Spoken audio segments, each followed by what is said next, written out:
ED की ओर से जारी समन के बाद मुख्यमंत्री ने अगली तारीख नहीं मांगते हुए ईडी को समन वापस करने की चिट्ठी लिखी है। चिट्ठी में हेमंत सोरेन ने जिक्र किया है कि यह समन उनके छवि को धूमिल करने के लिए और राजनीति से प्रेरित है। सीएम के पत्र के बाद राजनीतिक पारा भी गर्म हो चुका है। सीएम के ईडी ऑफिस नहीं पहुंचने पर बीजेपी ने कहा है कि सीएम कुछ छिपाना चाहते हैं और इसी वजह से जांच में ईडी का सहयोग नहीं कर रहे हैं। वहीं बीजेपी के बयान पर कांग्रेस ने निशाना साधा है। स्वास्थ्य मंत्री बन्ना गुप्ता ने कहा कि बीजेपी जनता का विश्वास खो चुकी है और सीबीआई ईडी के सहारे सत्ता पाने की कोशिश कर रही है। देखिए, हमें लगता है देश का संविधान और देश का कानून जो है ना वो सबके लिए बराबर है और यही हमारे संविधान निर्माताओं की सोच रही है। तो ये क्रिमिनल इन्वेस्टिगेशन का ऑनगोइंग पार्ट है और माननीय मुख्यमंत्री जी को नज़ीर पेश करनी चाहिए थी कोऑपरेट करके, लेकिन वो अब विक्टिम कार्ड खेलने की कोशिश कर रहे हैं। बहरहाल ये ईडी और उनके बीच का मामला है।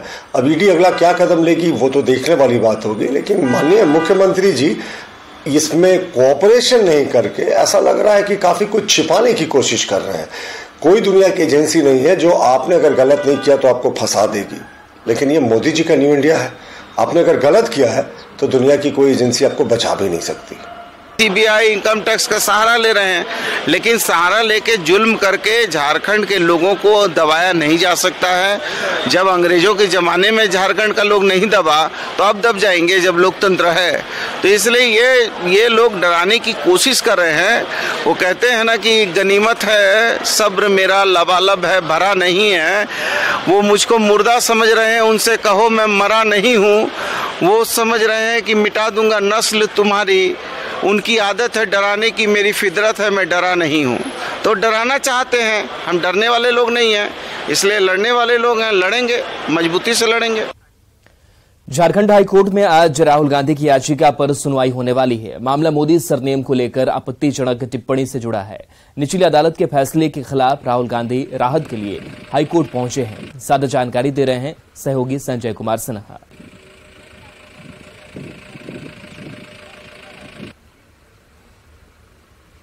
झारखंड हाईकोर्ट में राहुल गांधी के मामले में एक बड़ी सुनवाई होनी है। मामला मोदी सरनेम को लेकर आपत्तिजनक टिप्पणी से जुड़ा है। पिछली सुनवाई 4 जुलाई को हुई थी, जब झारखंड हाईकोर्ट ने राहुल गांधी को एक बड़ी राहत दी थी और किसी भी तरह की पीड़क कार्रवाई पर 16 अगस्त तक रोक लगा दी थी।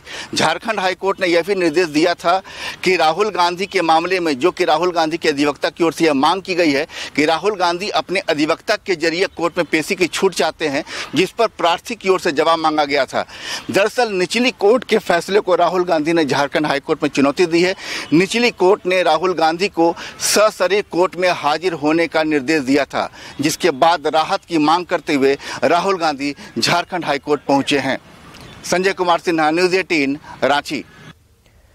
रांची से आज झारखंड कांग्रेस के सभी बड़े नेता दिल्ली के लिए रवाना हुए। आज दिल्ली में झारखंड कांग्रेस के नेताओं की बैठक बुलाई गई है, जिसके लिए 34 सदस्य दिल्ली रवाना हुए। प्रदेश अध्यक्ष राजेश ठाकुर ने कहा कि आज की बैठक में 2024 के लोकसभा चुनाव पर चर्चा होगी और झारखंड में क्या बेहतर किया जा सकता है उस पर विचार किया जाएगा। वहीं स्वास्थ्य मंत्री बन्ना गुप्ता ने कहा कि पार्टी आलाकमान का जो भी निर्देश होगा उसका पालन किया जाएगा। इधर विधायक दल के नेता आलमगीर आलम ने कहा कि इस बैठक में मुख्य रूप से 2024 लोकसभा चुनाव की तैयारी होगी, साथ ही संगठन की मजबूती पर भी मंथन किया जाएगा।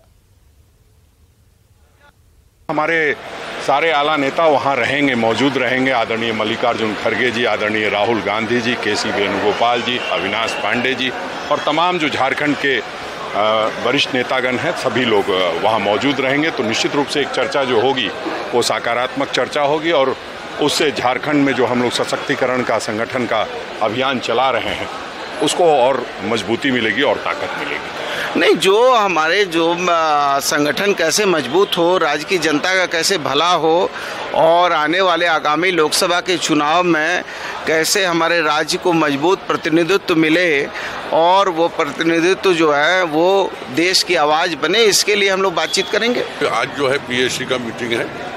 पीएससी का मीटिंग जो है, जो 2024 का पार्लियामेंट चुनाव होगा, फिर असेंबली चुनाव होगा, उस पर चर्चा होगी। पार्टी का किसी को रखेंगे, किसी को करेंगे, तो काला कमान अपना तय करेंगे, वो करेंगे ही, वो अलग चीज़ है। लेकिन अभी ऐसे कोई बात नहीं। आज जो मीटिंग है वो 2024 के चुनाव होगा।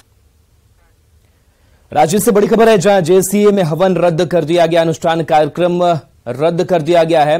अमिताभ चौधरी की पुण्यतिथि आज है। प्रशासन से मिली जानकारी के बाद इस कार्यक्रम को रद्द कर दिया गया है। पुण्यतिथि से जुड़े दूसरे आयोजन किए जाएंगे, सचिव की ओर से इसकी जानकारी दी गई है। अभिषेक चौधरी ने इस पर आपत्ति जताई थी, जिसके बाद से हवन अनुष्ठान कार्यक्रम को जेसीए में रद्द कर दिया गया है। अमिताभ चौधरी की पुण्यतिथि आज, लेकिन इस पर कार्यक्रम जो तय किया गया था वो कार्यक्रम अब रद्द किया जा चुका है। तो रांची से ये खबर बता रहे हैं, जहां पर अनुष्ठान कार्यक्रम हवन को लेकर के अभिषेक चौधरी ने आपत्ति जताई थी और इस आपत्ति के बाद से इन कार्यक्रमों को रद्द कर दिया गया है।